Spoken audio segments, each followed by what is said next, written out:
자, 이번에는 195페이지의 6-2번이고요. 네, 색칠하기 문제인데 이 친구는 조금 우리가 필수에 이제 6번에서 보던 것과 다르게 조금은 더 디테일이 들어가 있는 문제라고 할 수 있습니다. 일단은 내용을 읽어보면 오른쪽 그림과 같이 저렇게 4개의 영역 A, B, C, D가 있는데 서로 다른 4가지의 색상을 칠하려고 하고 같은 색은 중복으로 사용해도 좋으나 인접한 영역은 다른 색으로 칠할 거랍니다. 그러니까 우리가 위쪽에서 주어지는 전제 조건은 동일한 상황입니다. 자, 그러면 이런 색칠하기 문제는 첫 번째 뭘 먼저 해줘야 된다고 했었냐면 인접해 있는 영역이 각각 몇 개씩 있는지를 체크해줘야 된다고 했었어요. 그러면 A라고 하는 친구는 인접해 있는 영역이 몇 개입니까? 3개인가요? 2개인가요? 라고 한다면 자, 그림을 봅시다. 요 C라고 하는 영역이 뾰족해 있어. 그럼 여기 점을 기준으로 A와 C는 맞닿았다고 할 수 있겠니? 없겠니? 없어요. 이거는 서로 인접해 있는 게 아닙니다. 그래서 이쪽에 A라고 하는 친구는 인접한 영역이 2개밖에 안 돼요.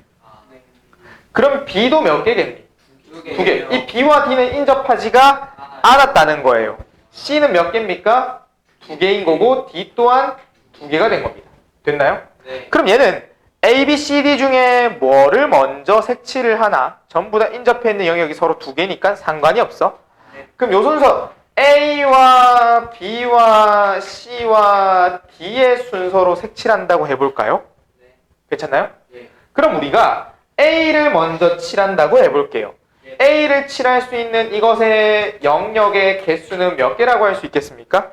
4요. 4개라고 할 수 있겠죠? 우린 그 4개 중에 이런 주황 색깔을 먼저 색칠을 해본 거야. 자, 그 다음에 B를 색칠하려고 해. 자, 그럼 이 B라고 하는 친구는 몇 개를 색칠할 수 있겠니?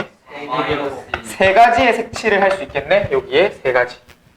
자, 그러면 이 친구가 사실 스몰 a라는 색상이 이 주황색이라고 생각을 해보고 스몰 b라고 하는 걸 이 보라 색깔로 생각을 해볼 거예요. 그럼 남은 색상이 우리는 A, B, C, D 중에서 이렇게 2가지 색상이 남아있고 지금 2개 썼어. 다른 것도 쓸 수 있는데 자, 그럼 이제 이 C라고 하는 친구를 칠하려고 해요. 그런데 이 C라고 하는 것은 A라고 하는 거에 인접해 있니? 인접해 있지가 있니? 안 인접해 있다고 했죠? 그러다 보니까 이 C를 색칠하는 데 있어서 칠할 수 있는 경우의 수는 몇 가지? 3가지라고 말해 줄 수 있는데 요거를 3이라고 적고 보세요. 3이라고 적고 그럼 여기에 뭔가 이 색깔을 칠했대.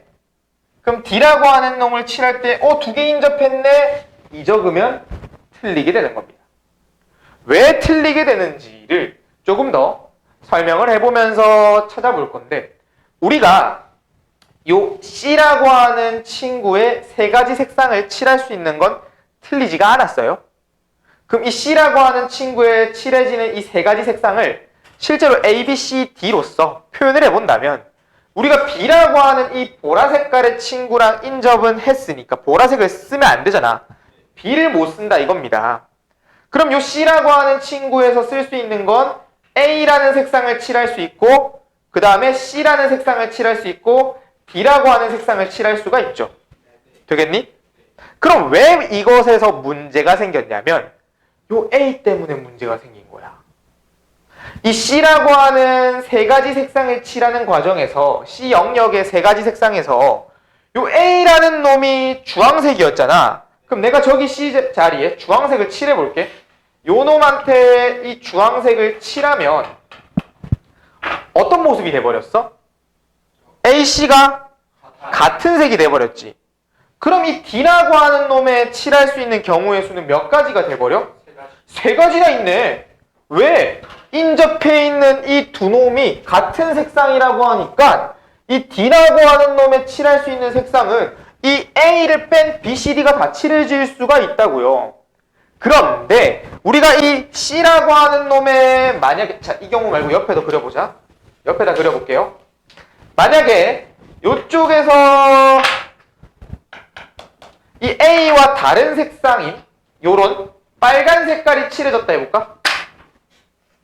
그럼 이 D라고 하는 친구의 입장에서는 나머지 이 주황 색깔과 빨간색, 즉 A와 C를 제외한 몇 가지 색상을 칠할 수가 있니? 두 가지. 남은 두 가지 색상밖에 못 칠하잖아. 그러니까 여러분들이 보기에도 얘를 3이라고 쓰기에는 이것이 잘 봐야 돼.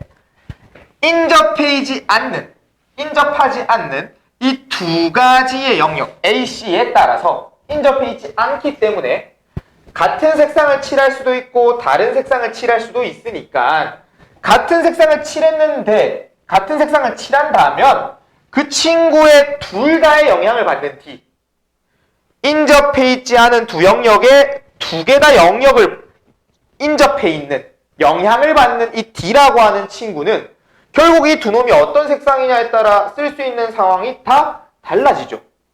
그러니까 우리는 어떻게 케이스를 분류해야 된다는 거야. 어떤 케이스로서? 자, 첫 번째, 이놈이 첫 번째 모습인 겁니다. A와 C가 같은 색인 경우, 그 다음에 A와 C가 다른 색인 경우. 그럼 이 같은 색인 경우에는 이쪽에 있는 그 세 가지가 A, C, D 중에 누구만 A짜리 하나만 쓸 수밖에 없다는 거야.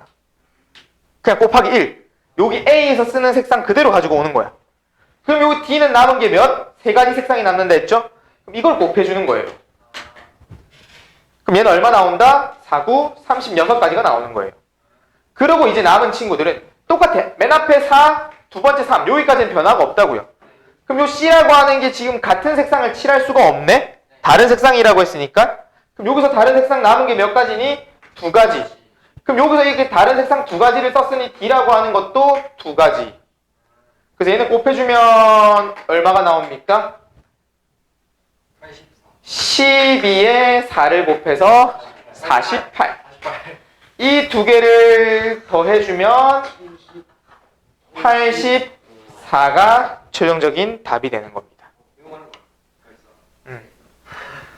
그러니까 여러분들이 지금 이러한 색칠하기 문제가 요거 하나로 끝이 나는 게 아니라 아까 쌤이 말한 것처럼 서로 인접해 있지 않은 영역들 두 개가 덩그러니 있을 때 이 두 개 영역에 같이 인접해 있는 D는 A에도 영향을 받고 C에도 영향을 받으니까 그런 상황이 생긴다면 이 D 때문에 A와 C가 같은 색상을 칠할 때와 다른 색상을 칠할 때 두 가지 케이스로 나누어 주고 색칠하기를 배열해야 된다는 겁니다.